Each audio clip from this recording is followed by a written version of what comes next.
Welcome to Sucio Talk. This is episode 10. I know I said I was going to stop doing that, but I just can't stop doing that shit. So, special announcement during this episode. I don't have a guest today. And I was asking myself, I said, what can I do? How can I do a podcast with no guest? Why don't you talk about yourself, Dave? I could do that? Yeah, you could do that. Alright, let's do it then. Ladies and gentlemen, Sucio Talk, episode 10, with my damn self, David Richard Guillotti Rodriguez, born on the island of Puerto Rico, in Mayagüez, in 1989. So, what am I, 31 now? Yeah, 31 years old. 31 years young, as some people say. That bullshit. So, yeah, I have no guest today. Some things fell through, some things changed, so here I am. And what better episode to do my my career and life story than episode 10, It's been 10 episodes so far since I've been doing this. Sucio Talk started in November. So far we have 2,000 listeners. So 2,000 listeners is, I think, a big feat in 2 months. It's 1,000 listeners a month. I think I'm doing all right. I'm just a squirrel trying to get my nut out here. Trying to hustle hard and see what else is out there after my tour cooking. Now I'm not done cooking by any stretch. I left the Charter Oak last week. It was a very good end to a long tenure at the restaurant at Meadowood and the Charter Oak. I got a lot of love for Chef Costow, Chef Kat, Chef John, who had a big part in my career there, and the reason why I am the chef I am today is because of them. But that's toward the latter end of my story. Here at Sucio Talk, we like to take things all the way back. I already told you I was born, so here I am in Puerto Rico with my mom, Jennifer. What's up? Jennifer Rodriguez, La Caballota, chilling. She's a correctional officer now, so, there you go. And I keep living in the future here, but we're going all the way back. All right, we got to go all the way back. So, basically, I moved to the States when I was 4. 4 years old. We moved to Connecticut. Now, why Connecticut? We already had family that was there. If it was me, I would have moved to New York, but Connecticut seemed like the right idea, so that's where we went. And memories I have from Puerto Rico when I was young, I actually remember a lot of shit. I was an infant, but I remember, drinking milk on Grandma's couch, chocolate milk. She'd make me Nesquik. And I remember one morning I woke up in my house and I was looking for my mom, and I couldn't find her, so I got out of my crib and I ran over to the bedroom, and she wasn't in there, and I was like, where is she? Where is she? Turns out she was just in the backyard, but I was 3 years old. The fact that I remember that is insane. I have early Alzheimer's because of the marijuana now, so luckily I have my old memories to hold on to. All right. Which, just letting you guys know, I just found 4 old phones with a bunch of pictures in it of I'm talking about old WrestleManias, Cannibal Corpse concerts, Slayer concerts, couple ex-girlfriends, you know what I'm saying? Just mix it up a little bit. I'm not going to do that, but you know what I mean. Those Facebook memories that come up just at the worst times, just when you don't want to see somebody, just comes up hey, yeah, you remember when you were dating this person when you were unhappy? Yeah, that happened about 4 years ago now. Yeah, just remember that. So, living in Puerto Rico, my dad was there. I remember before we left, I also have a memory of talking with him before I had, left to the States. And just think about that conversation. My dad's 26 at the time, I think.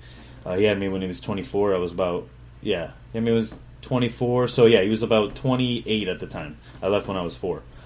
And, just sitting there with, your 4-year-old son and trying to explain to him, like, hey, by the way, you're moving and, I'm not going to see you anymore. Was definitely, I don't think, a hard pill to swallow at that time, because I had no fucking clue what he was saying. You know what I mean? Like, I was fucking 4 years old. I'm like, oh, all right, yeah, like, I'll see you tomorrow. And then I don't really have any memories when I moved to the States. All I know is that we stayed in Stanford with my family out there. So shout out to Natalie and Ivan. Those are my Cosmos out in Connecticut. She actually owns a tattoo shop now called Sovereign Gallery in Greenwich, Connecticut. So check it out. Greenwich, Connecticut, Sovereign Gallery.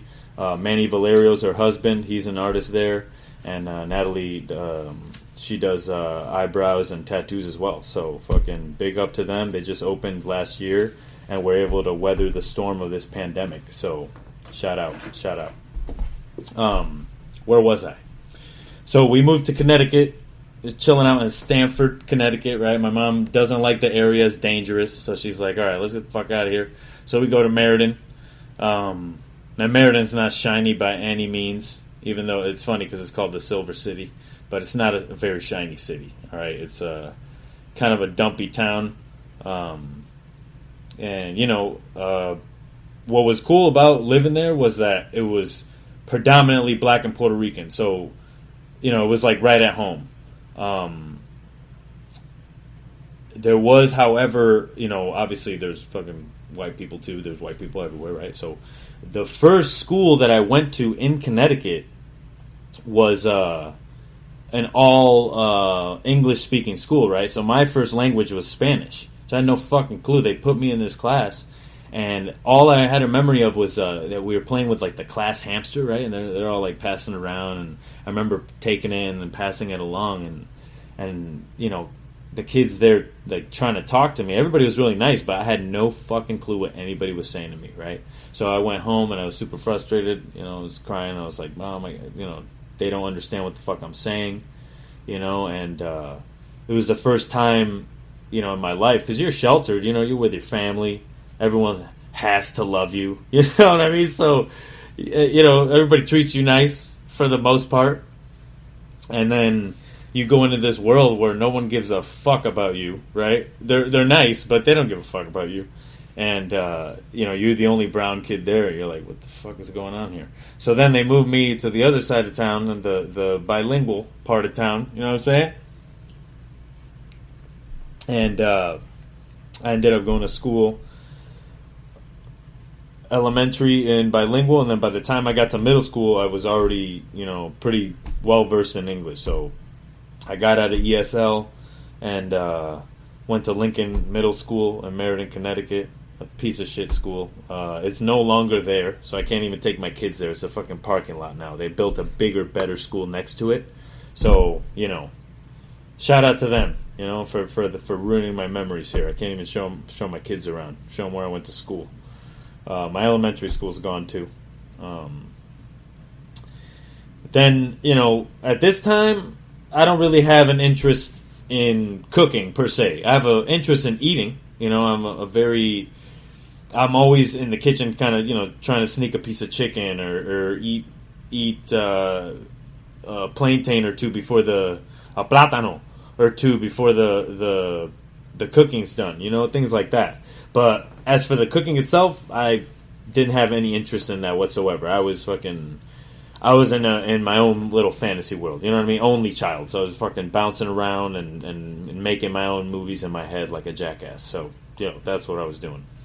And I go, my decision is to go to high school, and I had two choices. I could go to Votech school, which is funny because Louis C.K. always says vocational school is where they take all your dreams and narrow them down to 13 things, right? So there's plumbing, electrician, culinary, hairdresser. I'm talking everything, right? And these are open businesses, right? So you can get shit fixed there for really cheap, and it lets the students work on it. So you can get your hair done, you can get your car fixed, you can have fucking cabinets built, whatever the fuck you want. Now, mind you, it's high school kids doing it with the teacher, so it may not be the best quality, but it's definitely priced correctly. So I ended up with three shops that I decided to take. So that was carpentry, culinary arts, and industrial electronics, where you basically you build motherboards, right? So I was sitting there with a soldering iron, soldering these little fucking kits together, and that was the class basically, and I was really good at it. The shop teacher there was like really impressed, and he was always like, "Oh, like you should pursue this. You're good at this. You have a natural gift for it, But me, I was like, there's no way that I'm gonna be soldering motherboards together for the rest of my life. Because at that point, as a kid, you thought that whatever you did was what you did for the rest of your fucking life, Mainly because, that's what your parents did before you, but, not in my case because we were migrating and all that shit. So, so I picked culinary arts, and I remember walking into that kitchen because they were just building it. They just had built this kitchen in this school. This school didn't have culinary before the year that I started going there, right? So that was something that drew me over there. First of all, I was like, maybe let me check this out. I walked into that kitchen, man, and like the stainless steel, everything is so big. The refrigerator's bigger than you. Everything is dangerous. You look around and it's just knives and fire and just chaos. And that's what drew me into it first, was just the kitchen. And it's not like the kitchen at home, because to be honest, I don't like cooking at home. I don't like that shit. I cook in the kitchen at work, and like that's where I do it, right? But when I walked in there, man, I was like, this is amazing. They had a blast chiller, which I found out later that not everyone has a fucking blast chiller. That's a luxury thing to have, So we're in this school, and we got this multi-million-dollar kitchen, and I don't know if it was multi-million-dollars. I'm just throwing that out there, but it was a very nice kitchen. For a public vocational school in Meriden, Connecticut, right?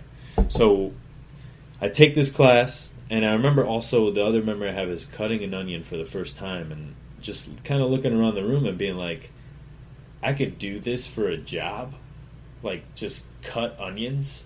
That's amazing, right? I want to get paid to cut onions, So I immediately was in love with it. I was like, there is nothing else I want to care about other than this, right? And that was just like learning how to be a cook.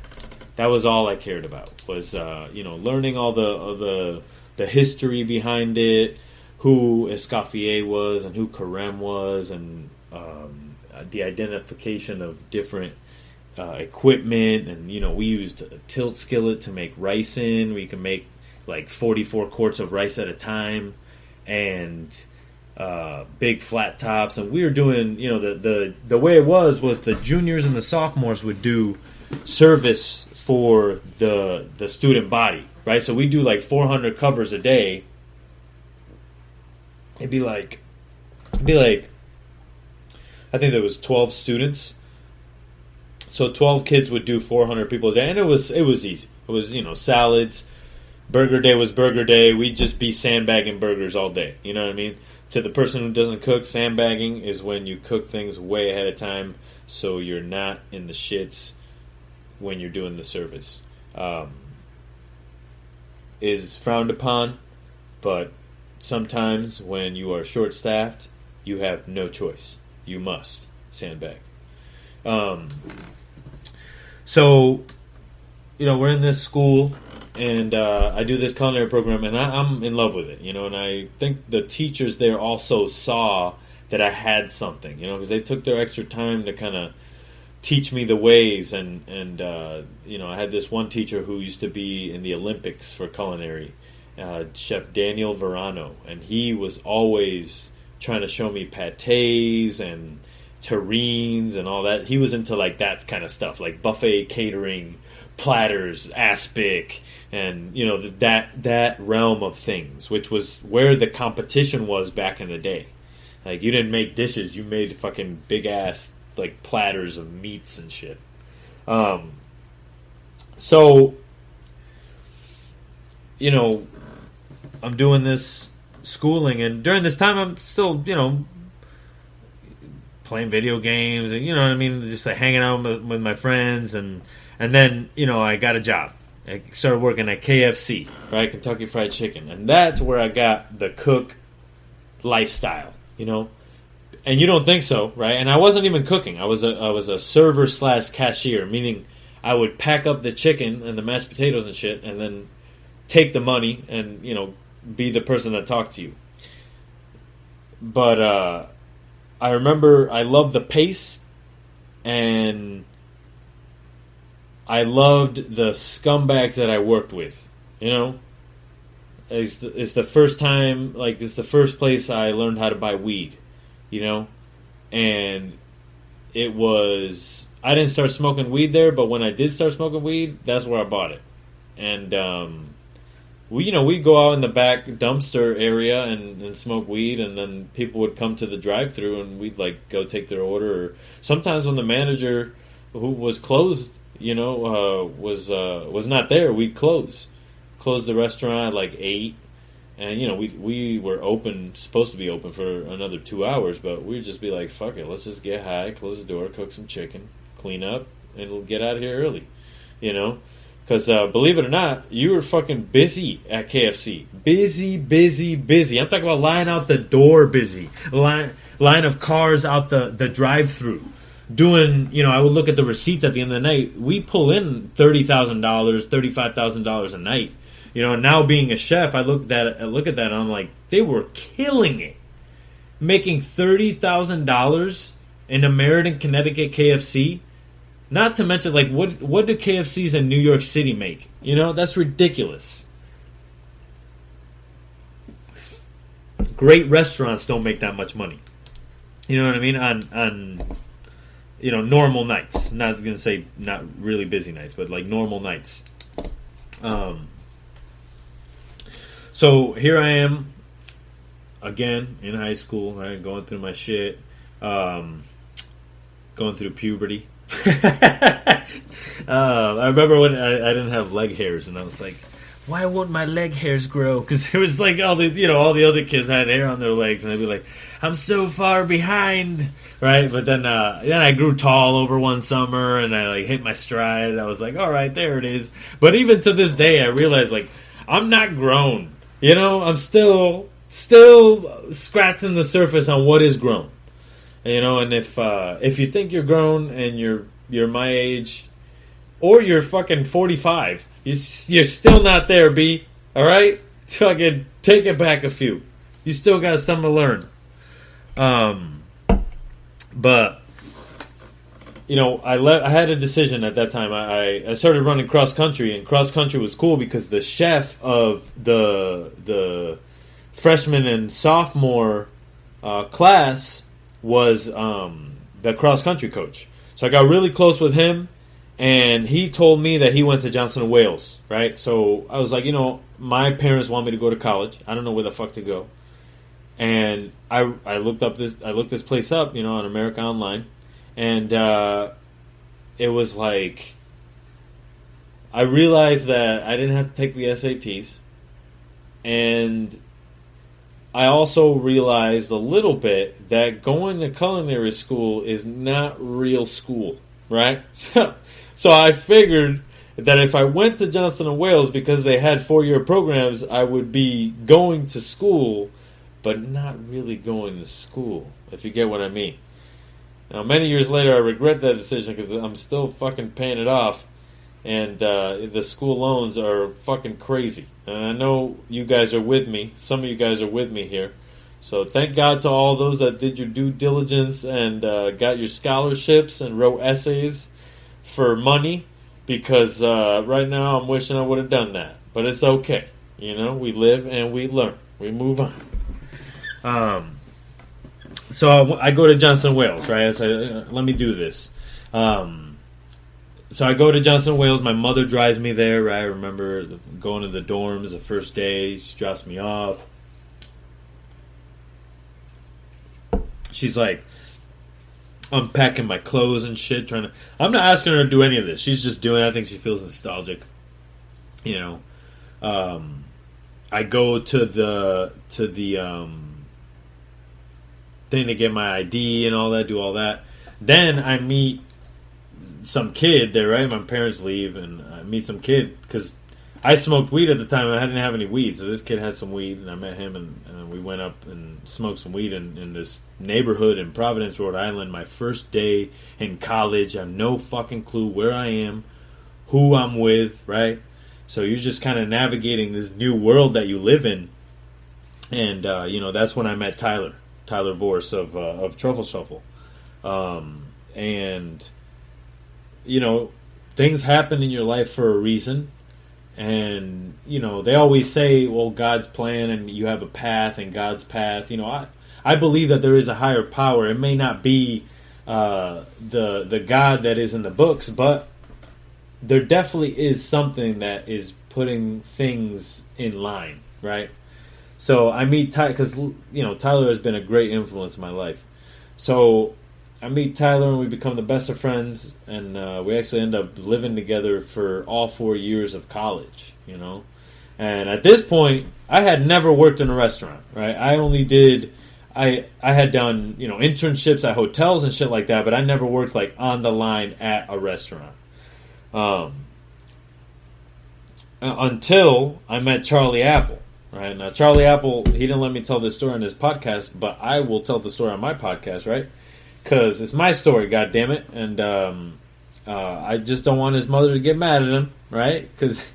So, the first time I met Charlie Apple, I hadn't smoked weed in a few days, and I'm like, man, I could really, really go for a joint. If anybody has anything, right? I didn't ask anybody that. I was just thinking that in my head, walking right ever, living my life.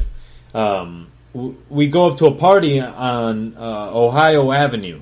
Right, 87 Ohio Avenue in Providence, Rhode Island. Don't go there now, because I don't know who the fuck lives there, okay? But you've been warned, all right? Don't tell them I told you. So we go there, and we party, and, this is the first time. I kind of seen Charlie Apple around, never really met him. So I look over at him, and he's rolling a joint paper around a nugget, meaning he didn't break it down. The nugget was whole, and he wrapped a zigzag leaf around it, right? And then licked it and, rolled the joint, but didn't really break anything up. It was just, a paper around a nugget, right? So he lit it up, and he was smoking it, so I sat right next to him. I was like, I'm going to get in on this joint, And ever since then, we've been the best of friends. So that's how me and Charlie Apple met. Again, he wouldn't let me tell the story on his podcast, but I will tell the story on mine. All right. So I'm in college, having a great time, meeting Tyler, meet Charlie, meet a bunch of people that are, I'm still friends with to this day. Have a great time in the dorms. East Hall, Johnson and Wales, Providence, Rhode Island. What up? Maddie Kammer, who I also did a podcast with, lived in South Hall. I had a buddy named Grant who lived in East Hall. I'm sorry, he lived in West Hall. That was where all the weirdos were. All the weird sexual introverts that actually ended up having way better sex than anybody in college. They would have the weird orgies, and we'd all be stuck having regular sex over in the regular dorms. You know what I mean? But there's definitely a value to being a nerd in college. Okay, I will say that. So at this point, I'm cooking, but I don't think I'm taking it that serious. I'm not this is what I want to do. I knew that I needed a backup plan. Because what I've always wanted to do in my life is be a stand-up comedian. That is like number one, right? But I always knew that you need something to fall back on. So, and for me, that wasn't a realistic choice. Could it have been? Fuck yeah. I think now, like, due to the strength of my mentality, I think I could have done it. And, life's not over yet, motherfuckers. I got a podcast, right? I might do some stand-up shit. You never know. So I'm cooking. There's a lot of ums in this fucking podcast, too. I'm going to stop doing that, all right? I'm going to make a conscious effort. There's probably going to be a few more, but I'm going to make a conscious effort for you guys, all right? So I start working with Charlie, right? So Charlie comes to my house, and we're trading nuggets, right? And he's like, hey, I got this job, this place called Trattoria Simpatico. I'm the grill cook there. You want to come down and check it out? So I said, all right, yeah, I'll come down and check it out. And, this was my first kitchen job, And so I get there, I do my stage. Shout out to Chris Karuba and Chef Farrell. And, it goes well because I know Charlie. I mean, I just cut some fucking lettuce and shit. I didn't do anything crazy. But basically got the job. I was super grateful. I'm on Garde now, right? I'm on Garde at a restaurant. Never done that in my life. And you quickly realize how much you don't know when you start working at a real fucking restaurant. Because up until this time, you work at school where you have safety nets. And here, people look you straight in the eyes and say, are you fucking stupid? Why did you do that? You know what I'm saying? So it was a real wake-up call when it came to that kind of shit. And I'm grateful for all of those wake-up calls. Like, there was not one that was uncalled for. I'm grateful for all of them. And actually, there was Kathleen Champagne was the one that taught me how to make the sickest vinaigrettes. You know what I mean? Because, you learn in school how to make a vinaigrette here and there, but there it was like you made vinaigrettes every fucking day. You emulsify shit every day. So there's no way that she was going to let you break anything. You know what I mean? So she would always show you the right way to emulsify things, and I think that she was not a chef by any means. Didn't go to culinary school, just was a cook, and was a fucking badass at it at the same, like, could bang, could just work at high pace, high stress, fuck it, let's get it done, she was a badass. She was a fucking badass online, I don't think she cooks anymore to this day, but, fucking badass. Taught me a lot. And, so I got Charlie on grill, I got me on Garde, and this classic fare, so, it's Caesar salads and sherry vinaigrette, black pepper salads, and shit like that, So I worked that summer, get my ass kicked there. I was grateful that I could go to the bar because no one carded me. I looked a little older, and I was the only brown guy around, so I guess they didn't card me. So I would just drink and whatever at the bar with everybody else. So I started having shift drinks pretty early, And during this time, I'm living in Providence, so the commute is 45 minutes, to Trattoria Simpatico in Jamestown, Rhode Island, which is beautiful. Actually, at the end of the night, sometimes we used to go jump off the pier, and there would be those bioluminescence. And the more you kind of wave yourself in the water, the more the bioluminescence would shine and shit like that. So, we'd always do that at the end of the night till Chef Farrell was like, hey, the fucking sharks come up to feed at that time, and we were like, oh, we got freaked out, we didn't go again. He was probably wrong about that, but I wasn't gonna put his knowledge to test, at that time. I loved working there. I thought the pace was awesome. It was fucking 400, 200 for lunch, 400 for dinner every fucking night. We'd get our asses handed to us, and you felt good. You cleaned, you worked hard, you cleaned hard, and you drank hard after. And that was the way it was. And that summer was amazing. I learned a lot about myself, a lot of what I could take, and if I really wanted to do this thing that I was spending so much time on, And I think the answer was yes, like, fuck yeah, let's do it, right? So the next year, right? I don't work that whole year. You know, I'm kind of hustling, selling some weed on the side and shit like that. The next year, I get on Lunch Grill, right? So get my fucking ass kicked every day again for that summer. I stayed through the winter, did my internship there. Then, you know, time's coming up at school.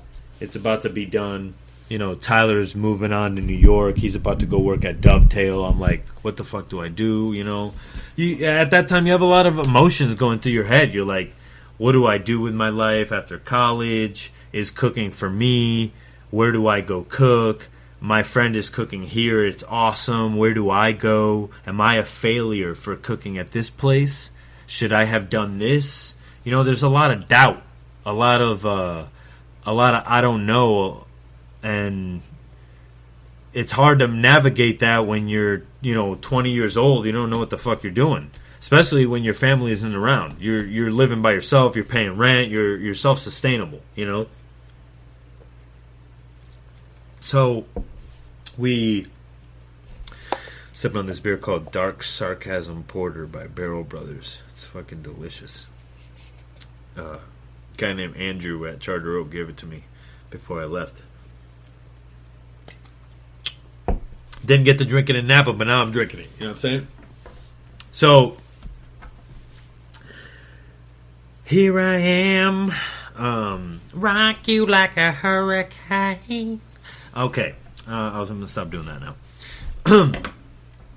So, I'm working at Tutorials in Patago, and I need something else, right? And I hear through the grapevine about this chef called Jake Rojas, right? So, Jake was a chef out of El Paso, Texas, and he was coming from Vegas. He had just done his time at Robuchon. That was a 3-star in Vegas when Vegas had the Michelin stars. So, big deal to me, obviously. I'm like, holy fuck, 3 stars. He worked under those guys. He must be the shit, right? So, I go there. And I wasn't even planning on going there. It was one day I was just like, I was on the ODBC, right? The ODBC is the Ocean Drive Blunt Cruise. It's in Newport, Rhode Island, right? And it's in the High Times magazine. So if you ever want to take a ride over there, you can smoke some weed and drive around that little path there. And it's a famous blunt cruise. There's mansions, there's a cliffside, there's water. You know what I mean? There's everything you need to see while you're getting high, all right, and driving. I don't condone that, by the way. No comment. So I went on this cruise, and then, I saw the restaurant, Tallulah on Thames. There's a sign. I drove right by it. And I was like, holy fuck, that's the restaurant that my buddy was telling me about, that this chef works at, right? So I said, when is a better time than fucking now to go there and try to see if I can get a job, right? And I had just smoked weed, right? So I'm like, but I didn't care at that night because you don't care. You don't know where you're at. You don't know what the fuck you're doing. So you're like, man, whatever. Let me go do this, right? So I walked to the back door of the kitchen, and there's this guy named Todd and Anthony, and they're like, hey, I'm like, hey, is Chef Jake here? And he's like, oh, he's right there in the dining room. I go in there. They're closed that day. I think they were just prepping. And he was like, I'm like, hey, how are you? I think I want to take things to the next level. I work here, and I'd like to get better. I'd like to work here. And, he's like, let's have you stage, right? So I staged, and I remember we were in front of the house class, basically dining room class. And it was me and Tyler and Douglas Higley. What up, Doug, from Rhode Island? And I remember getting out, and I was super nervous. And I was like, all right, I'm going to go for this stage. And he was like, good luck, man. He was being a lunch lady at RISD, so he had a little bit of an easier, less stressful job than I was going to. So I go for my stage, and I sucked. Obviously, I couldn't really perform, right? Because I had never performed to the level that they wanted. I never used a spoon while I cooked. I used tongs, and so that was rough, right? And then at the end of the night, he's like, all right, you have 15 minutes to make me a plate. And I'm like, oh, shit, right? So I'm shitting a brick right now. I never fucking cooked for anybody. So up until that point, I'm like, I'm super shy about my skills. I know I don't know shit. So I don't cook for fucking anybody. I don't cook at home, right? I don't cook. I'm just like afraid, right? I'm 21 years old and I'm fucking afraid. So I cooked this man. I took one of his risotto kits and he's like, you sure you want to do that? And I did it anyway, right? And I just like, went sweet and sour with it. I picked some things off the pastry line and I just like put this thing together, and it was probably gross, but he respected that I tried to do a risotto, after he was like, I know you're going to fuck that up. Why do you want to do that kind of thing? And so I got the job, right? So I get the job. And I start at this restaurant, and I got my ass handed to me. And I'm talking about not by how busy we were, but by chef and his standards. This was like, full-on physical forming. Not hitting me, but like just like you move like this. You put your hands like this. You grab the spoon like this. You baste like this. You check the oven like this, right? Everything needs to be this way, right? One way. And they're just like me and Charlie talked about. It was the Tallulah way, the right way, the wrong way, right? And we were definitely doing things the fucking Tallulah way, right?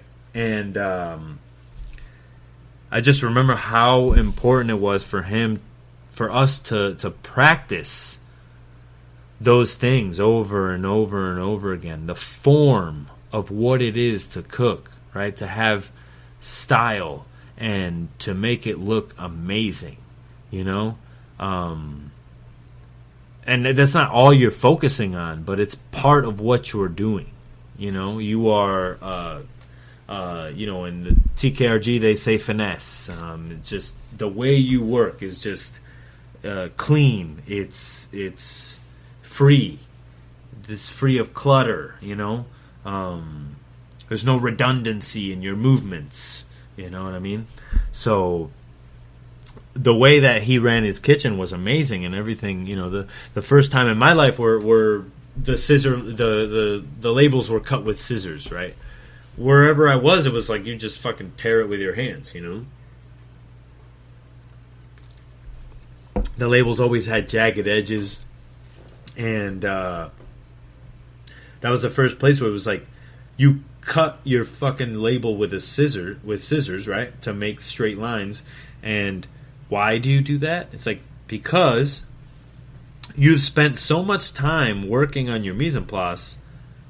Why wouldn't you spend the time to label it correctly and nicely, right? To just showing everything respect from A to Z when you do it, and that was the biggest part of the culture there. And part of the reason why I'm so successful today, or have my success. I'm not as successful as I fucking need to be, I'll tell you that much. But I definitely have gained knowledge and strength because of my time there, And we did cool things while we were there. We cooked at James Beard. Before that, though, funny story, I go to James Beard to eat, right? Me, Jake, Chef Jake, and Charlie Apple get on a fucking train in Rhode Island. We start drinking at 6 in the morning. So we're drinking at 6 in the morning, and we get to New York. It's about 9, right? We get breakfast. We're having mimosas. Like, we're fucking hammered all day long. We get to the James Beard house. We're about to eat a dinner cooked by Beau Vestal. What's his name? He was a chef of Farmstead in Rhode Island, and he's also the chef of the Townsman in Boston. I really got to fucking get better at that. Just knowing the names of the fucking the people I'm fucking talking about. Might as well do the fucking Bill Burr shit and look this shit up right now. Fucking Townsman chef. Townsman Boston chef. Matt Jennings. There we go. Thank God for the goddamn internet. I'll tell you. So Matt Jennings, right? Him and Bo Vestal are cooking a dinner at James Beard. We go, right? Me, Charlie, and Chef Jake. And we're fucking drunk, right? All of us are drunk. I'm hitting on old ladies on the dance floor. It's a mess. So we finally sit down, and I end up passing out at the table. I wake up every time they serve food, and I eat it. And that's the way that it rolls. You know, the whole time I'm there. It's hey, are you almost done? Yeah. They take the plate, and then they bring the next thing. I wake up, eat that plate, they clear it, bring the next one. I wake up, eat that plate, pass out, they clear it. So that happens the whole entire fucking dinner, right? After that, we went and did more drinking, and I think I slept at the restaurant, so I was fine after, right? So I got my rest, okay? So after that, I'm basically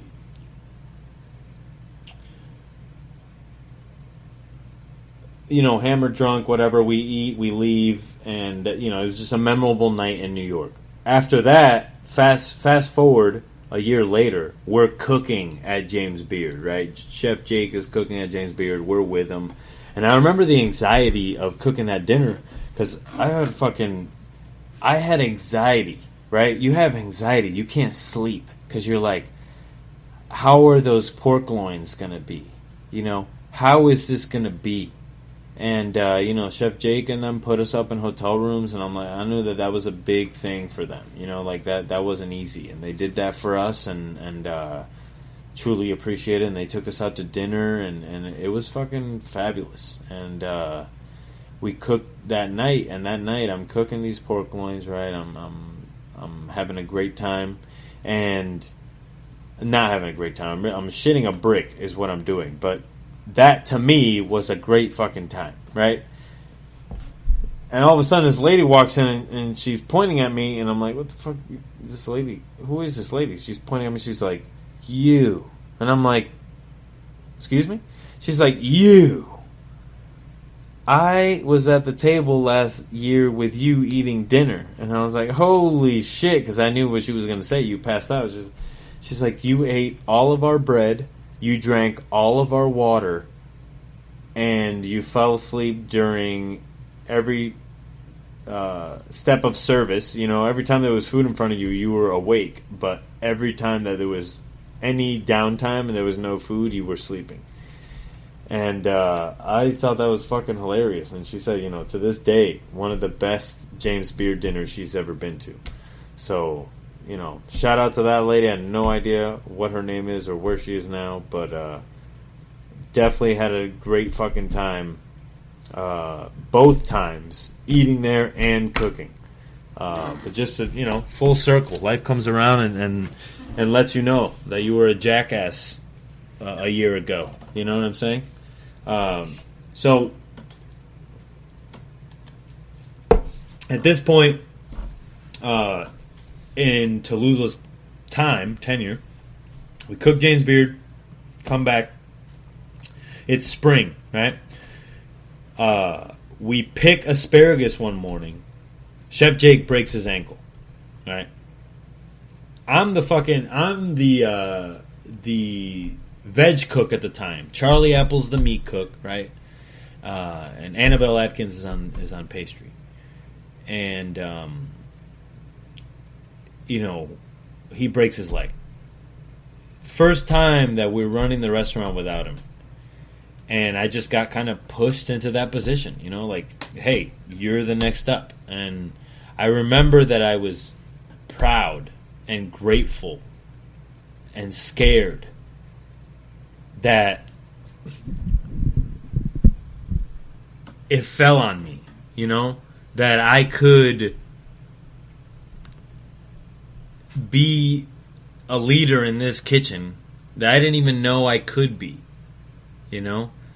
And so he breaks his leg, right? Comes back. We do the service. I'm proud of myself, right? Because we did a good job. And he comes back, said, I heard you did great. And we had a menu meeting that night. You know what I mean? He went upstairs. He's like, I gotta go rest. But before we left, we went up to his apartment and we fucking talked about the next day what the food was gonna be. And I'm like, this man broke his ankle, his tibula and his fibula fucking 2 hours ago, and he wants to talk about what the food at his restaurant's gonna be, right? Talk about a man who is determined, is Chef Jake Rojas. And right now he has a taqueria called Tallulah's Taqueria in Providence, Rhode Island that's doing amazingly. I'm sure he's got other spots as well, meaning locations, but I haven't kept up in a while. But I'm actually going to go out there, I think, in February.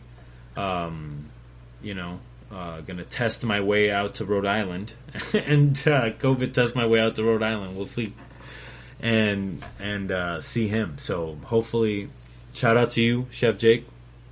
Taught me an unbelievable work ethic, and I had learned work ethic before, from my chefs in the high school and the guys I worked with at KFC. Like everybody that I worked with always worked hard. Like I saw laziness later in my career, and just doing that. See, I keep saying and I'm going to draw attention to that, guys, and it's going to annoy the shit out of you, but I don't care. Yeah, okay. So. It's like, I don't care about my fans. No, that's not true. I'm sorry. So, I'm at Tallulah's, and he breaks his ankle. I take over as sort of the sous chef. And at this time, nobody's like, hey, you're a sous chef. No, it's just, I'm just doing it, right? Because it needs to be done. And he's grateful for it, and everything's great. He recuperates. We go through that summer, we crush it. And all of a sudden, it's time to leave. It's time to go. It's been 3.5 years. And he told me, he's like, I don't want to keep you here longer. Like, you need to go, So at that point, I'm like, okay, well, where the fuck am I going to go? So earlier than that, I had gotten the news that Tyler had gotten a job at the French Laundry. So, I call him and I'm like, hey, can I stay on your couch? And he's like, yeah, fuck yeah, you can stay on my couch. So I'm like, I'm going to go out there and I'm going to get a job at the restaurant in Meadowood. Now, during the time where I was at Tallulah's, we had this conversation about me going to work somewhere better to get better, His words to me were, if you want to be the best, you got to work with the best.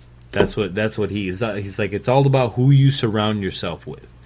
And he always had a saying, it was like, do you want to be the best or do you want to be like the rest? And that's what he would always tell me. And I remember that I was in everything that you do, and that really stuck with me in whatever it was. And whenever I was looking for the next restaurant to work at, I picked two. It was either Atelier Cren or the restaurant at Meadowood. But more so the restaurant at Meadowood. I looked at videos of that place over and over and over again, and I fantasized about working there, and I fantasized about what I would say when I met the people that worked there. And I fantasized about failing miserably and having to come back, and I fantasized about, excelling and being amazing, and, all these things flying through my head. I didn't know what the fuck I was going to do, but I had to do something, I knew that I had to do something. So, again, I go on the ODBC, right? The Ocean Drive Blunt Cruise, this time on a bike. And I go out there to this rock. And I remember very ritualistic, I smoked a joint and went out to the rock. And I was like, I'm going to go to the restaurant in Meadowood. I'm going to work there. And in 3 years, I'm going to be sous chef. And that was the promise that I had made to myself, right? And I knew that it would take some hustle to get there. So, I had seen Napa earlier. I had taken a road trip because we had every January off from Tallulah's. I took a road trip in January and I saw Napa for the first time, and I knew that that's where I want to live. I was like, this is where I want to live for sure, you know? And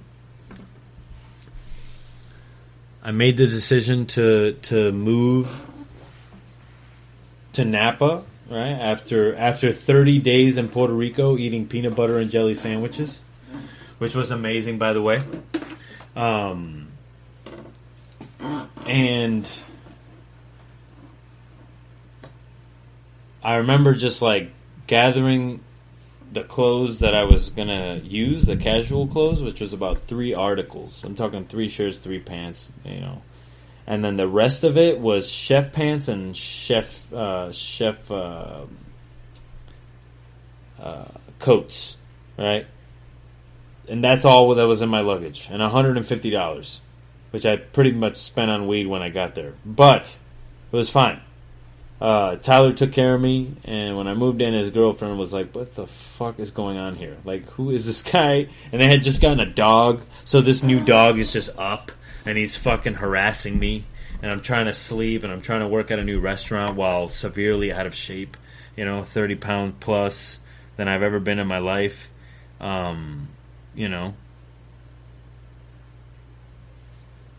It's crazy. So basically, so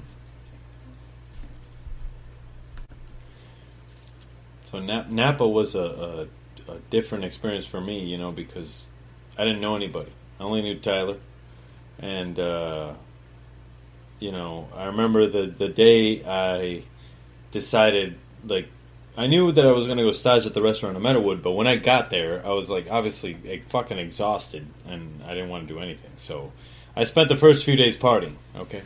And then I remember making the decision. I was like, okay, I got to go stage at this restaurant if I'm going to make it, right? So my buddy Tom, he drove me there.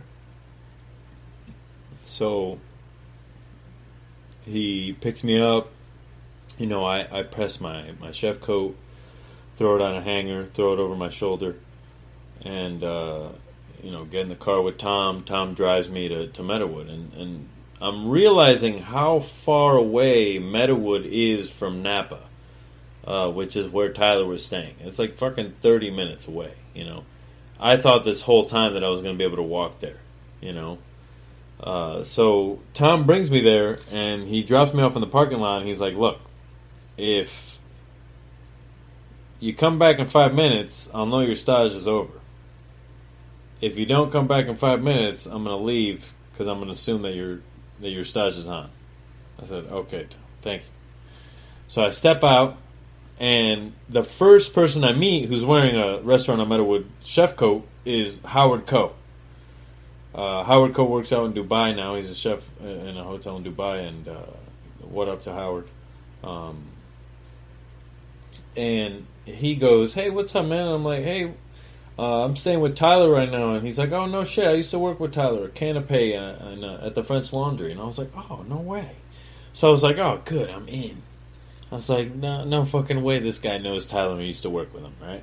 So he goes in, and he tells him that I'm there. So out comes Kat, and she kind of does like a baseball stance, looks at me like, is this real? Is this motherfucker coming over here? So they bring me in the kitchen, and I talk to Chef Jake, and I'm like, I'm David, and I'm from a farm-to-table restaurant in Rhode Island. And he's like, all restaurants are farm-to-table. And I'm like, wow, I'm a fucking idiot. No shit. And, he's like, you can stay. He put me with Howard all day, and he's like, if he fucks up, he's out of here, I had no idea that it was 12 days. So it's 12 days of Christmas. It's Tartine is doing their day. And what's it called? Manresa is the next day. So Kinch is 2 cutting boards from me, cutting the largest mound of black truffles I'd ever seen in my life. And that moment right there, I knew that I was in the right place. Right? I'll never forget that. Just looking at him nonchalantly chopping so much money on his cutting board. And, in Rhode Island, we just got like truffle peelings and shit, and that was expensive. So I knew how much truffles were, and just seeing that much on that man's board, I was like, is money no object? It's like, who bought this? This is preposterous. How much does this dinner cost? Who paid for this? Excuse me. So I worked there, I staged, and I'm staging during 12 days, and I remember there was one moment when it was the 12th day, which is Chef's Day. I come behind him, and I'm like, can I help you plate, Chef? And he's like, no, don't touch anything. And, now I get it. It's your name on the door, right? When you're the chef, you're the fucking guy on the door. If your cook makes a mistake or fucks something up or something's too salty, whose fault is it? It's not the cook. It's the chef's fault, right? The guy that they know is running the place. So that sometimes is what causes the intensity of some chefs, because they're like, yo, this is my name on the line, dog. And I could respect now that he said that to me. At that time, I was like, oh, shit, shut up and stay in the corner, It was more of an obedience thing. But now it's like, okay, I understand. Like, he didn't trust me at the time, to do the right thing that he needed. And it was this spiny tail haché with seasoned with olive oil and Maldon salt, and it was wrapped in lardo, and there was fresh olio novo on it and caviar, and that was the dish, and succulents from the garden. It was fucking amazing dish. That was the first dish that I saw there, and I ended up being able to plate it because the way 12 days was back in the day was it was a banquet, right? So you did 60 plates of the same plate over and over and over and over, stop. And then you did the next course over and over and over and over, stop. Which was a good way of doing it, because the kitchen ended early. But I think that the food suffered because a lot of times you'd put out 80 plates of one course and you'd be like, damn, I wish I could do that again. If I could do that again, I'd do this, this, and that. This way, when you're doing it service style, meaning with individual seatings, and you're doing a guest chef dinner, that person is eating it at a restaurant, right? So like a restaurant style, right? So a la carte kind of thing, but not really because you're getting a prefix menu. But you're eating things in progression. And as the night progresses, there might be things that at the beginning of the night were discussed for the dish, but then will not be done during the dinner, right? Because things change, the ingredients come in, they're not so hot. Maybe you thought something would work and it doesn't work. There's all these things that happen, right, throughout the day that dictate what actually ends up on that plate at the end of the day. And that's probably the hardest part about doing old dishes, because there's nothing worse than cooking something and then cooking something again and having the person the second time be like, oh, that wasn't as good as the first time I had it, So that's something to look out for. Anyway, I got lost on this rant. So where are we at here? We are drinking a beer, talking about my time at the restaurant in Meadowwood. So, we're doing 12 days, we're doing all these things, and 12 days is the best learning experience because you grow so much in such a short time. It's like dog years. You come out of 12 days and 9 years older, 7 years older. It's just like that's how much experience you had from the whole thing. It was super fun to do, every day new menu for 12 days, and it was exhausting, but well worth it, and I would definitely do it again. And one of those goals is to just be that good that you get invited to do 12 days. You know what I'm saying? Be regarded to do events of that caliber, you know. I'm sure that will take its course at some point in my career, but right now, this is Sucio talk, baby, you know what I'm saying? So, I'm at the restaurant in Meadowood. I am working my way up the ladder, right? I started on Garde Manger. I was working with my boy Carl. Carl Alexander, I learned a lot from Carl Alexander.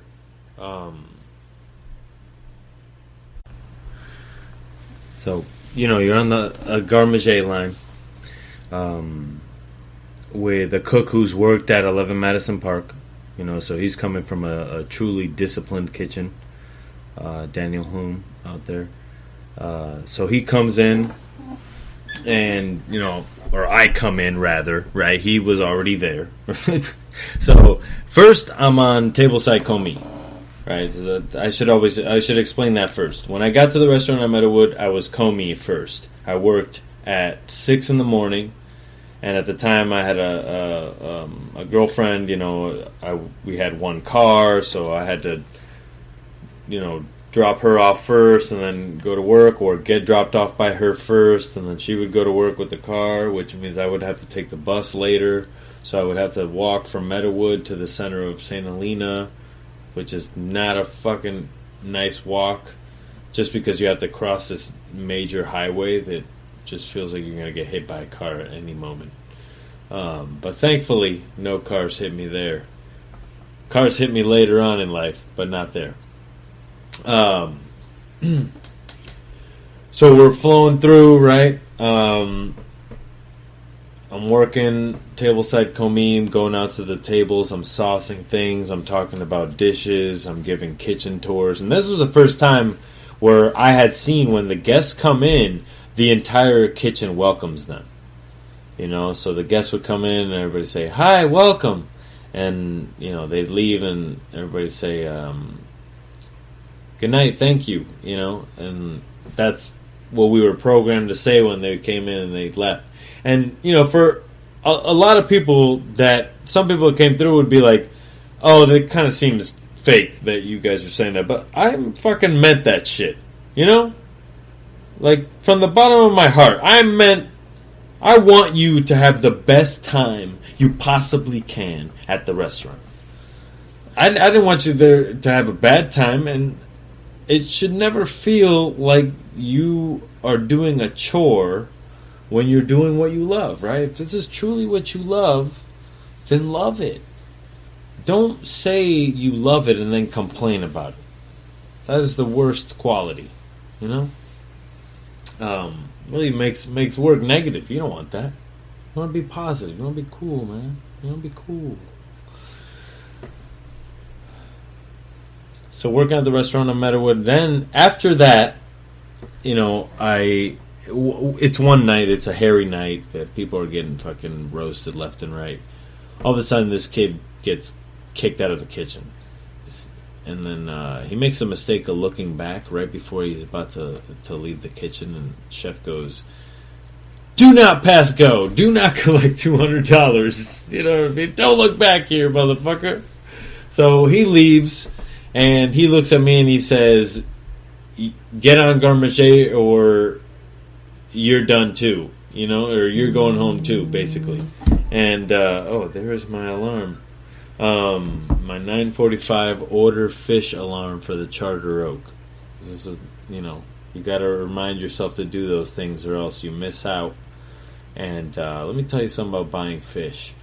You only have a certain time before the cutoff of the company, right? They cut you off at 1 or 2, right? That's when you can't place any more orders. And sometimes they call you at 4 in the morning before they leave the warehouse to let you know whether or not they have your fish, or, you know. So it's on you to either have your ringer on high so you can talk to somebody, or you better hope you wake up on time and catch it, because if not, you're going to be in a world of hurt when you wake up at 7 a.m. and you know that your fish is not on its way. Again, another rant, but that's okay, because this is Sucio talk. Okay? As I'm drinking more beer here, it's getting a little bit crazy, but that's okay. And I keep saying that's okay, because it is. Alright? So I'm at the restaurant in Meadowood. I move on, right? I go to Garmager. And now I'm working with Carl, one of the most organized cooks that I've ever worked with in my life. Organized, knows what he's doing, the man. So I'm truly grateful to be able to learn from him because he taught me organization. He made me rewrite my prep list every single day. Right, after a while, I recognized that it's only his crazy way of doing it.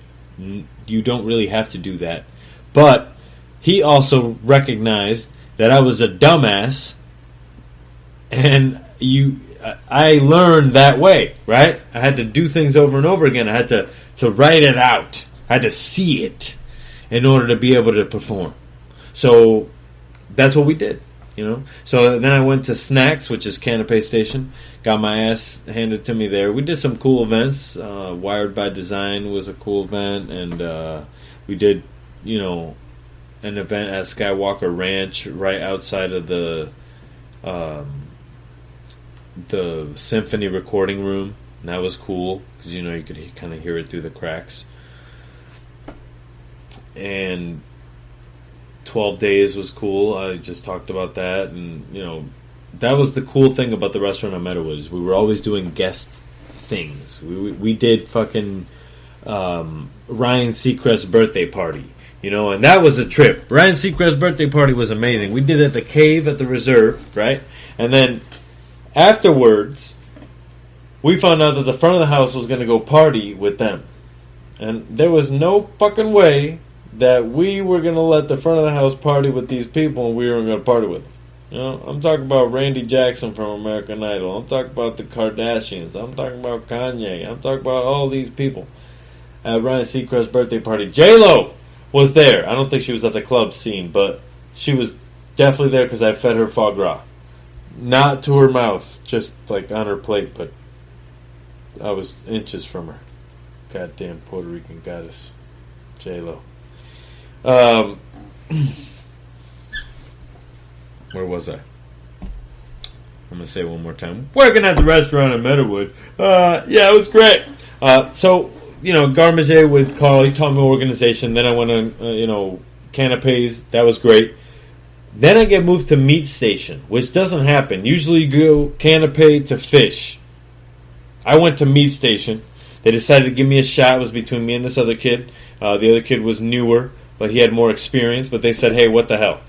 You know, Dave's been, you know, sucking dick for a while, so we might as well have him work Meat Station, right? He's gotten his ass handed to him a lot. So they let me work Meat Station, and I fucking take the bull by the horns, you know, suffer a little bit here and there, and Chef John had my back always. Chef Kat taught me the ways, and I'm truly and forever grateful for their tutelage and what they were able to teach me. So I'm working the Meat Station, and, you know, when I went out to the Ocean Drive Blunt Cruise that second time on a bike and said that I was going to work at the restaurant on Meadowood and be sous chef in 3 years, it happened. I became sous chef in 3 years of working at the restaurant on Meadowood. And, you know, there's people that work there for 1 year and got a job as a sous chef, and that doesn't fucking matter. What matters is your journey, what you're doing. Fuck the guy next to you. You know what I mean? Not in a mean way. Not saying you need to go out of your way to fuck that person, but, like, don't pay attention to what they're doing, man. Everyone needs to do their jobs. Everyone needs to pay attention to what they're doing. And if they do that, then everything's going to be fine. Just like politicians shouldn't be scientists. You know what I'm saying? Like, anyway. So we're in the kitchen at the restaurant on Meadowood, and I'm having a great time. I'm cooking the meat up in the Jasper. You know, I'm doing 12 days. It's great. I'm fucking having catastrophic services. I'm just getting destroyed. And all that was made possible by Chef Jake Rojas, because if he hadn't given me the tough skin that it would have, that it took to work at these restaurants, then, I don't know where I would have been. I think I would have been more afraid. I think that in a lot of ways, him breaking his leg was a blessing, because it taught me how to be a leader. It taught me how to adapt and overcome. Which at the end of the day is really what we're doing as chefs. We're adapting and overcoming to the day's challenges. Just like the story I said about the fish, you never know. Some days you just might not have fish come in. And that's if you're getting it the fresh way. If you're cheating and going to get some shit fish from some supermarket for your restaurant, that's another story. But if you truly are getting the best ingredients, sometimes shit happens.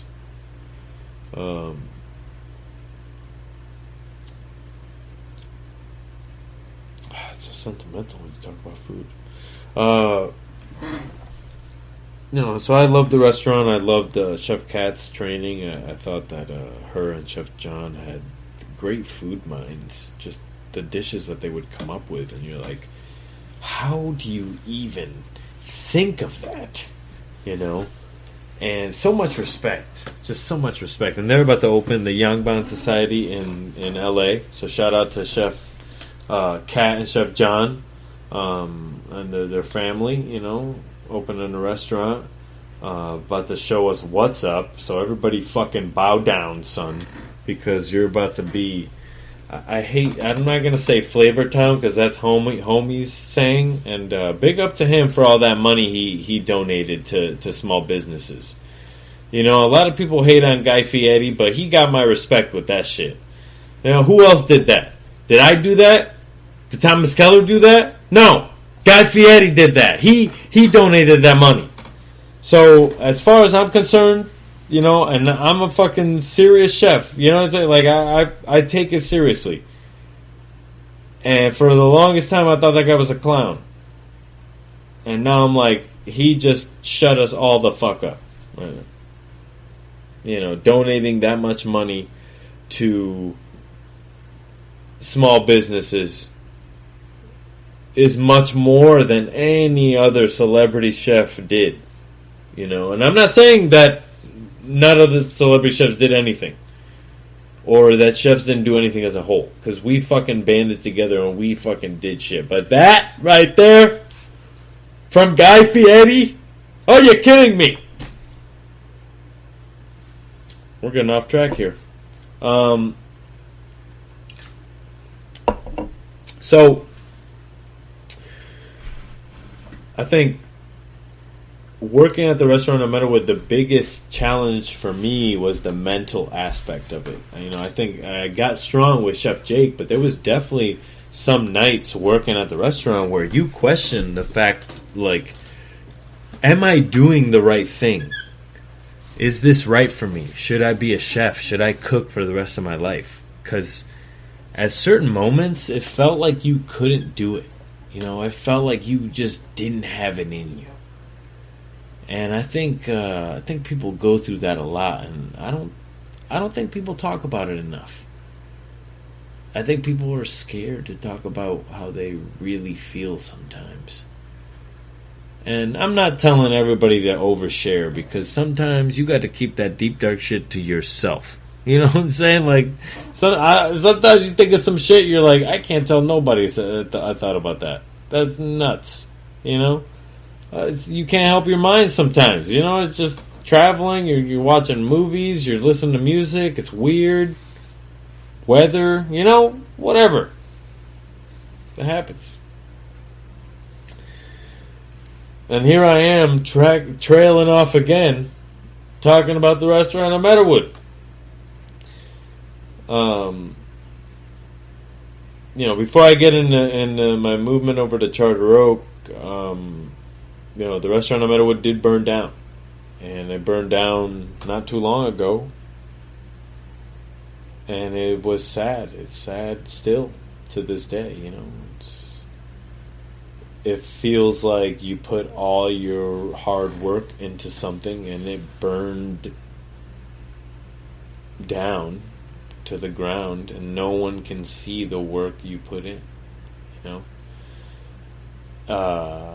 and the work that I put in was not physical, it was physical obviously, but it's like I didn't write a book, you know what I'm saying? There's nothing physical there that says I was there. But the imaginary blood, sweat, and tears on the walls are there. And everybody that worked there feels that. And, it burned down and I was sad. I gave myself time to grieve about it. Because you can't be sad forever. But I definitely gave myself some time because this was big, and this is a place where I spent a lot of time at. I spent a lot of after hours time at because that's what we did at the restaurant in Meadowood. We would wait till the sous chefs left, right? Because you had to be at lineup at night at a certain time. If they said, "Hey, we're done breaking down by 11:30," you're done by 11:30. So everybody's lined up, whatever. They go over the next day's itinerary, and then you basically go home.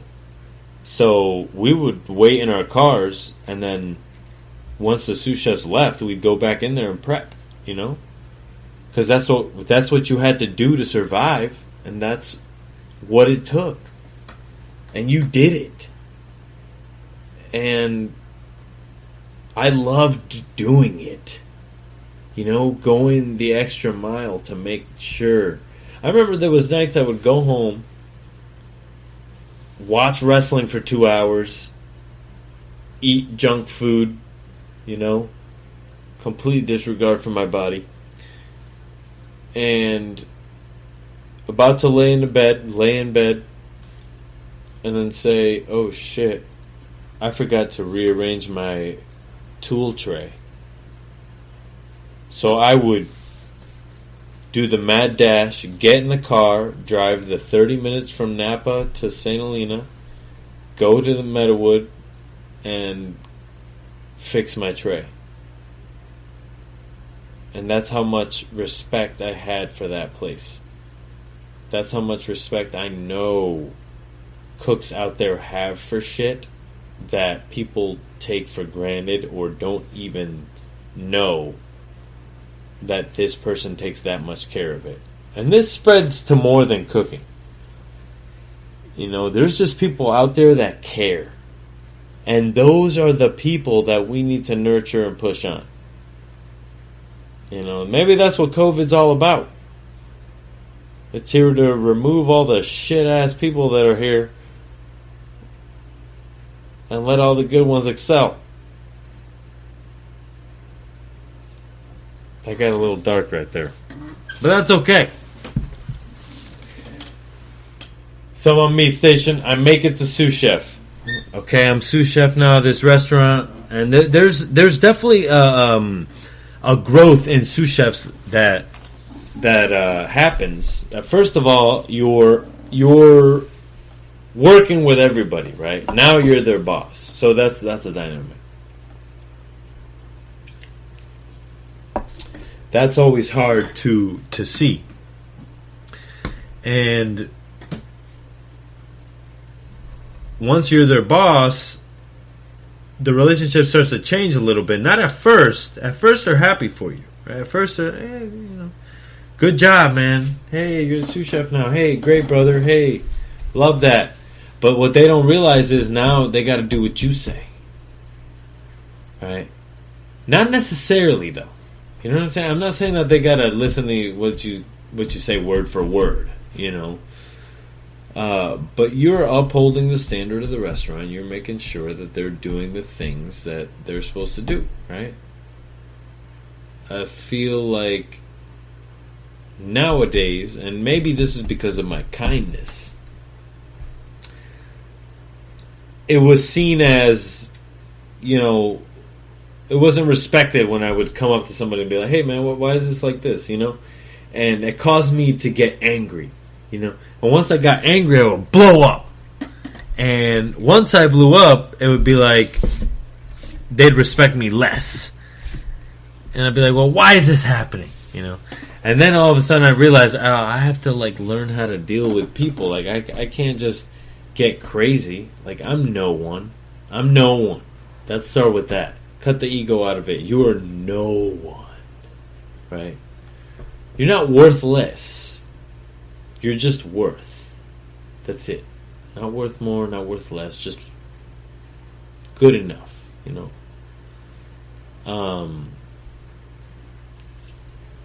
It's a strange fucking thing. So moving on. Partly because I forgot what I was talking about. But anyways. So I'm working through becoming a leader in this kitchen. And finally I instead of trying to be nice to everybody, I'm blowing up.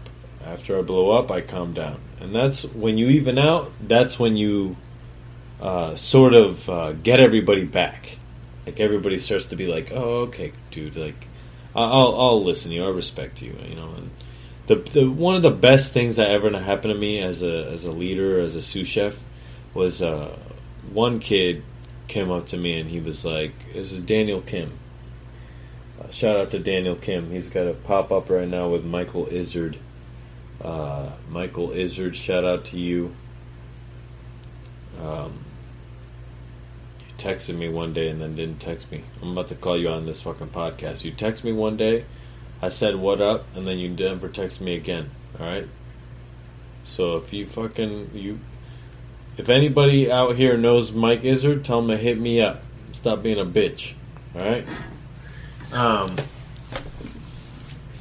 So shout out to him, but he Daniel Kim came up to me and said, I'm sorry for every time, and this was when he was becoming a sous chef and kind of was feeling the same struggle that I was, and he goes, I'm sorry for every time that I was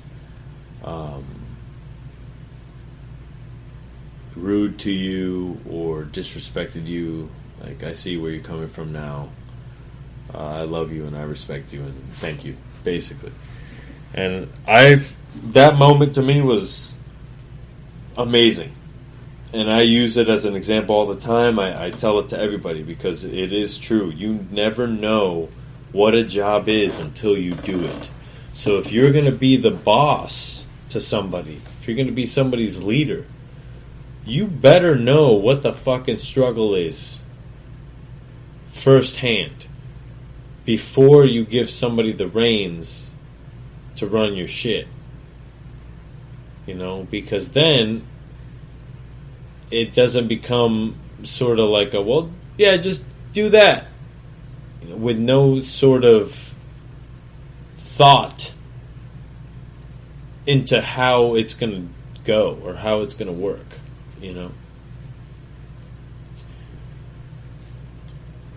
So I'm growing as a person, at this point. I'm getting out of a relationship that I had for a long time, and that sort of when you think of the person that you're with is going to be the person that you marry, and that's when that doesn't happen and you realize that it's the wrong person and it's not for you, it's crazy, It's like the woman that taught me how to put on pants, for my whole life I was wearing pajamas.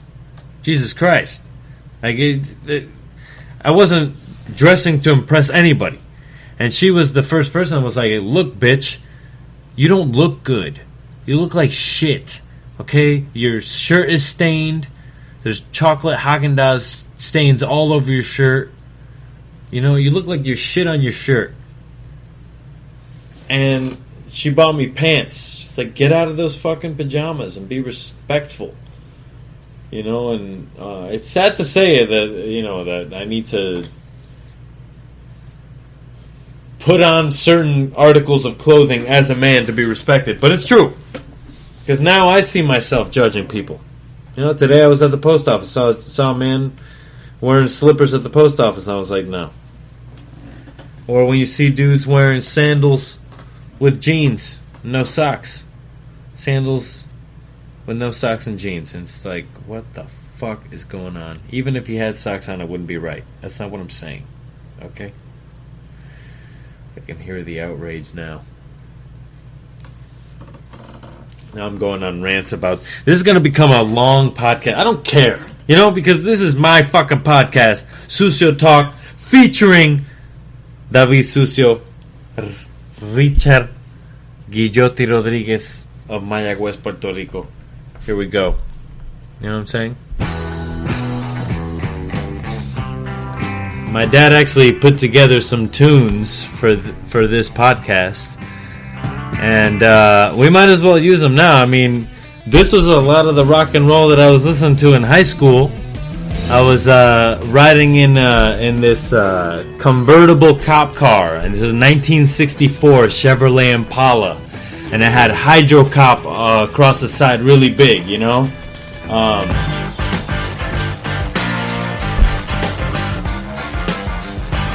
And Chris Ferry's dad would fucking play this shit loud as fuck.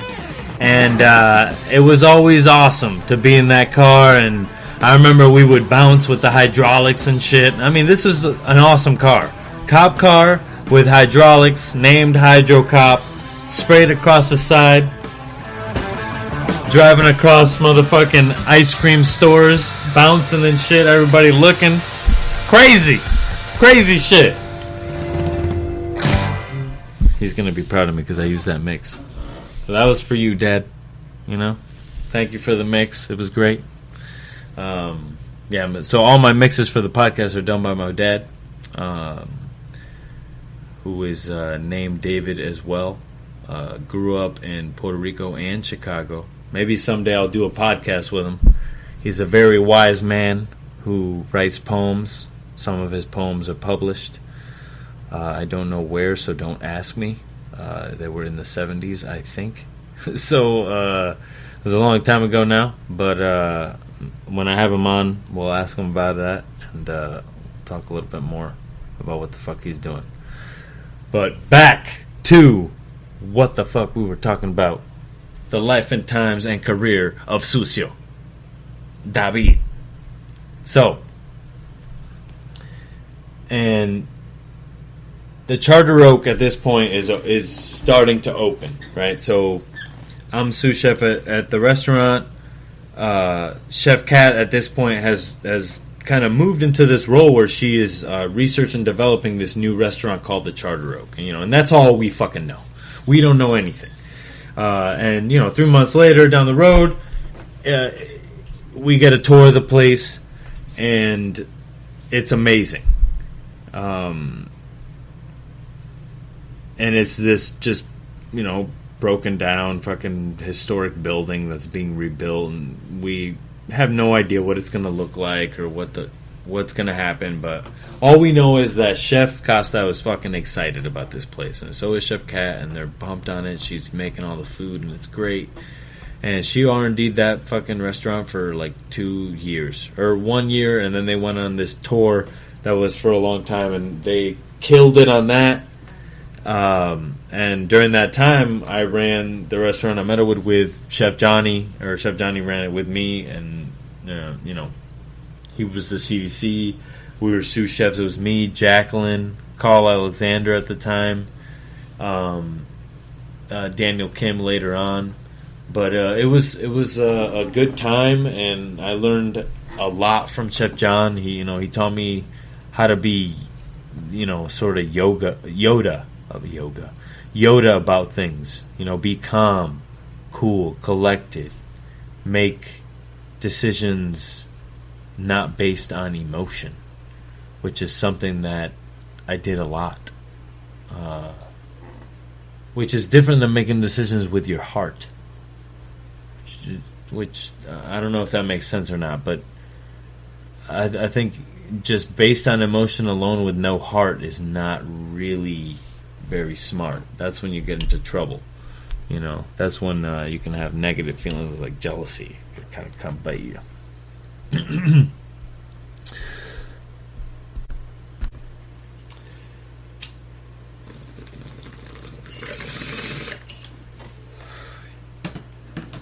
Little bong break for the homies. So basically, I'm about to,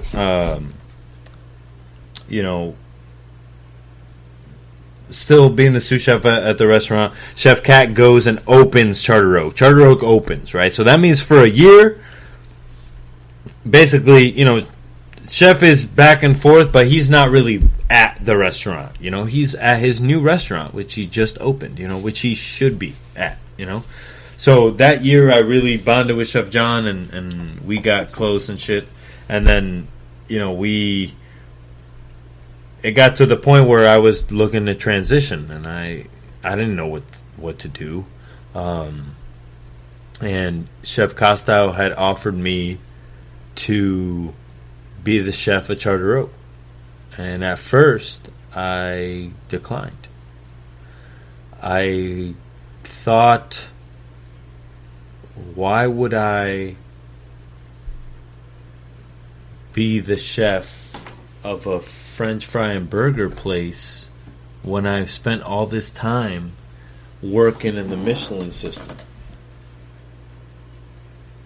I didn't see the value in it. And I called Chef Jake and I talked to him.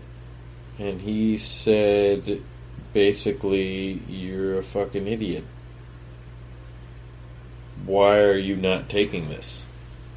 Where else are you going to go and be the chef at? That's going to give you exposure.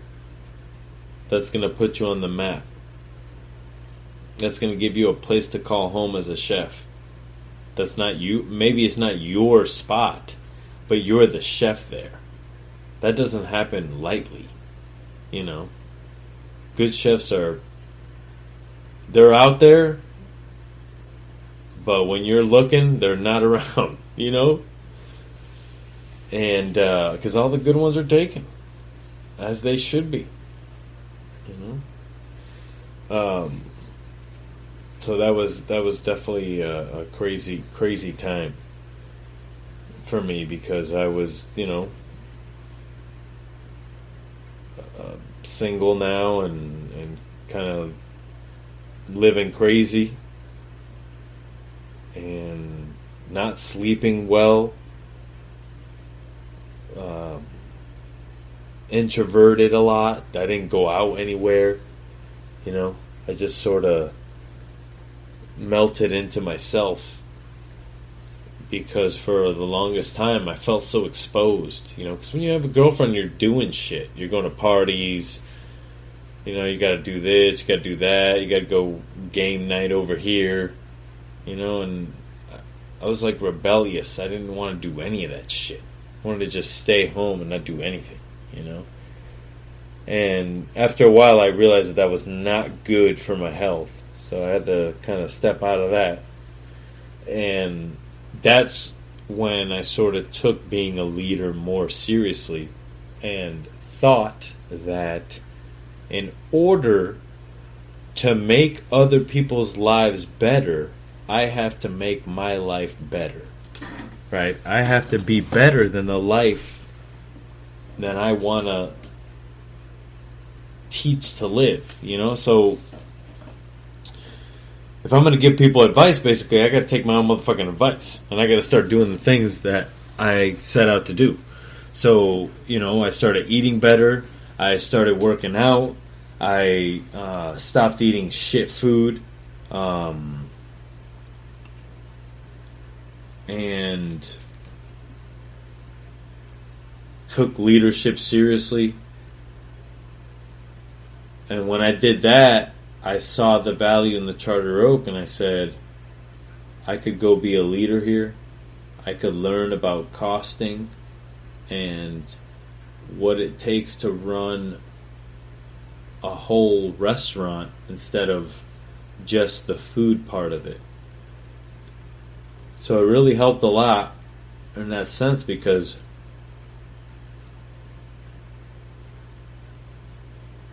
I know I could walk in anywhere and run a badass motherfucking kitchen. You know? No question. So the fact that that place, the Charter Oak, was able to give me that is insane. And I clawed and I fought and I elbowed and punched my way out of there. Punched my way out.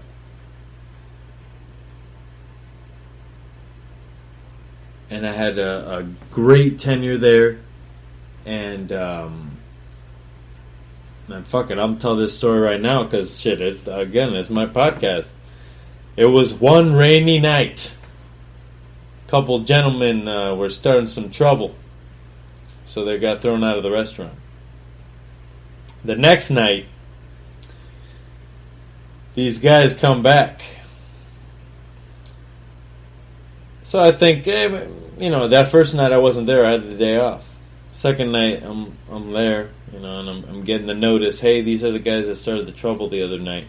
So I'm thinking, like, hey, maybe I should, you know, the pass is in the dining room. So I'm like, I'm right there. I'm looking at them. I'm like, maybe I should go over there and say, hey guys, is there going to be any issues tonight? You know, just to shoot the shit with them and make sure that, you know, they know that they're being watched, just so they don't pull no dumb shit. So they're like, yeah, you know, I forget to do it. You know, I'm expediting. All of a sudden, the bartender comes up to me and he's like, hey man, like, I don't really want to be over there. Those guys are kind of saying some weird shit. He's like, can I just hang out here at the pass? I said, sure. So finally they wrap up, they pay. I'm like, great, they're out of here, no problem. They go outside, and mind you, this is at the Charter Oak, right? So they go outside and they start disrupting this party outside. And my manager, one of the managers there, goes out there, and, you know, he tells them to stop. Like, hey, man, what are you doing? You're at this party. That's not right. You go, fuck you, faggot. They said, what? He doesn't say that. But, of course, he's thinking that, right? He runs back inside. He says, hey, like, these guys, you know, they called me a faggot, and they won't leave, and they're being really nasty. So, me, I don't fucking take any of that shit from anybody. You're going to sit around here calling people names and disrespect them. It's not going to happen. You understand? So, I went out there, and I said, I don't give a fuck who you are. You better get the fuck out of here right now. My exact words. I don't give a fuck. At that point, I did not care what they had to say. You understand? So I stepped downstairs, and you know, they're in my face, and they're like, "What did you say?" And I'm like, "You fucking heard what I said. I said, get the fuck out of here." All of a sudden, one of the dudes grabs my beard. Just full force. I saw his face change from just no expression to mean, and just grabbed my beard with both of his hands. At this point, I've been watching UFC and WWE, WWF for my whole life, right? I take this motherfucker right down with the spin move, and then I'm punching this dude in the face. All of a sudden, this other guy that's with him is right behind me, right? His other friend. And one of the dudes that was serving the party comes and grabs him off me. So I keep wailing on the other dude. And not very hard. This was the thing that I was proud of. I had control. You know, I could stop myself from making too much damage. You know, the last thing I want to do is, like, beat this guy to death, then I got a case. You know? So it was good times in that sense.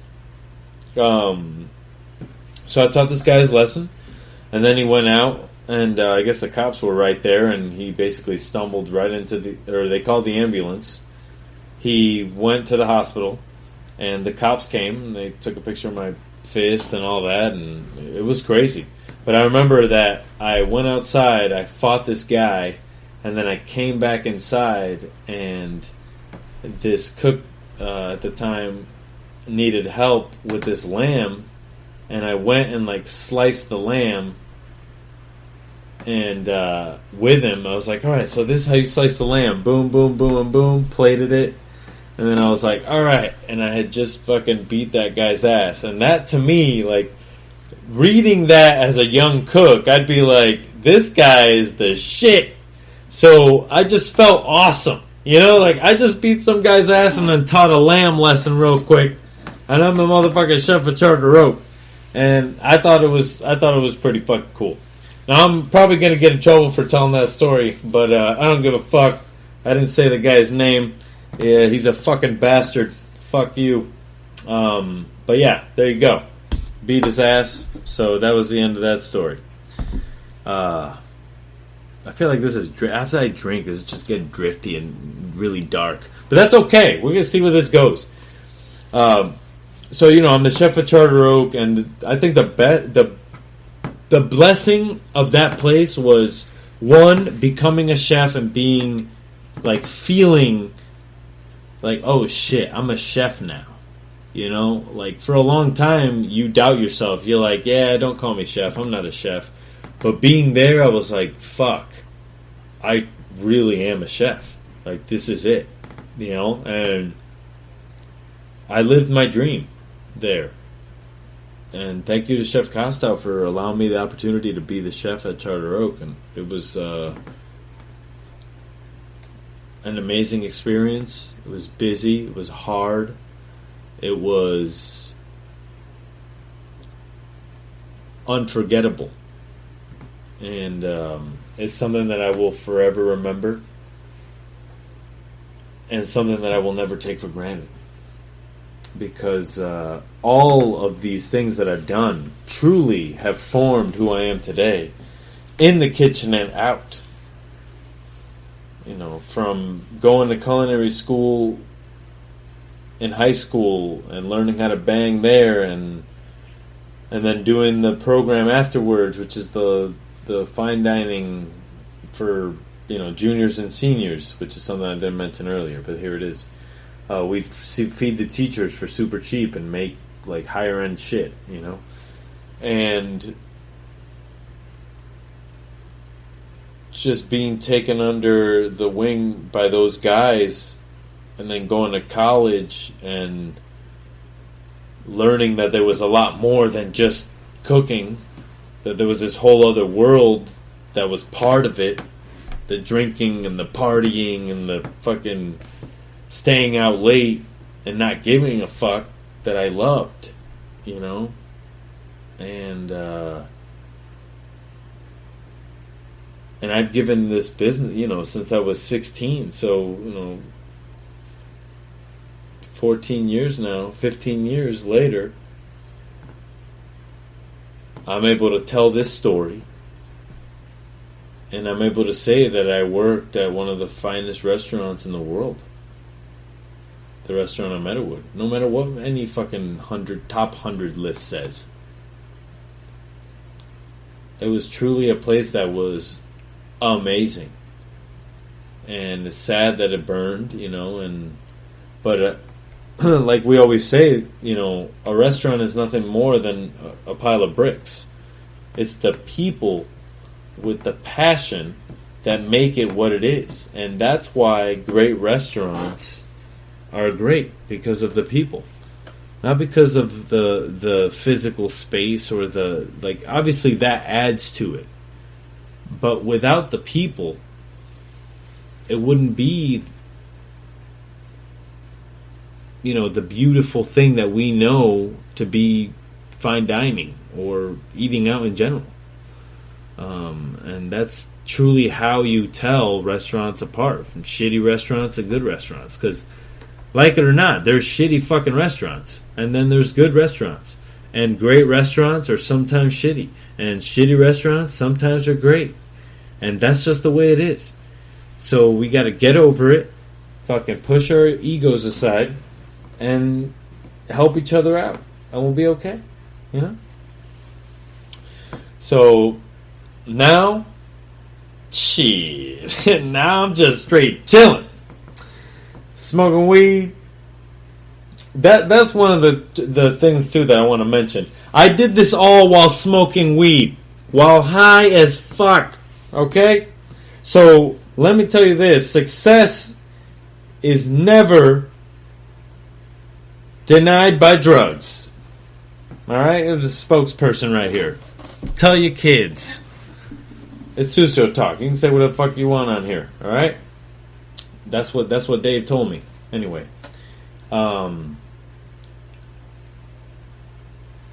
Well, shit, I think that's it. I think I'm going to do some shout-outs right now. Let's do, I want to shout out Kenneth Foom.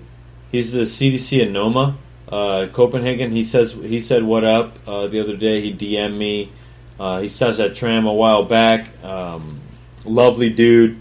And, he just became CDC at Noma a couple months ago. I think it's probably like 5 months ago now. But congratulations to him and super humbled to hear him say that he listens to the podcast and that he likes it, And also shout out to Angel Ilola at angelilola.com, ANGELELOLA.com. He basically listened to me and Chef Costow shoot the shit, and he said that it inspired him to start his own business online and start hustling. So good for him, and that's exactly what the fuck this podcast is about. It's about inspiring people to do what I know they can do and what they know they can do. Because really, we all know. It's just about doing it and not being scared. As David Goggins says, don't be a bitch, stay hard. Chef Adam Ross, shout out to you. He shouted me out the other day. He DM'd me. He said, "What's up?" I worked with him at Garmager at the restaurant at Meadowood. After the restaurant at Meadowood, he has a great career, and he still has a great career going for him. It's fucking amazing. Kevin Finch. Say what up to Kevin and Alexa Finch. You guys are fucking awesome. I was supposed to do a podcast with Kevin Finch, his the old CDC of Atelier Cran, and opening sous chef of Ensu, which is the restaurant Chef Costow has in Shenzhen, China. Shout out to Miles Punzak Poe, he's a chef there. But we were supposed to do a podcast, but pandemics happen. You got to change, so. We won't have him on yet, but I want to say what's up to him. He's always a huge supporter of the show, always reposting and shit like that. And my people, whenever you're listening to the show, repost, show people what's up, show people Sucio Talk is the way to go. You know what I mean? If you know about anybody important that you think needs to be on this show, you let me know, and I'm there. All right. By the way, and tomorrow, Truffle Shuffle is on Kelly Clarkson. So, what the fuck's today? January 26th. January 27th, they're on Kelly Clarkson. Alright, so check it out, Kelly Clarkson.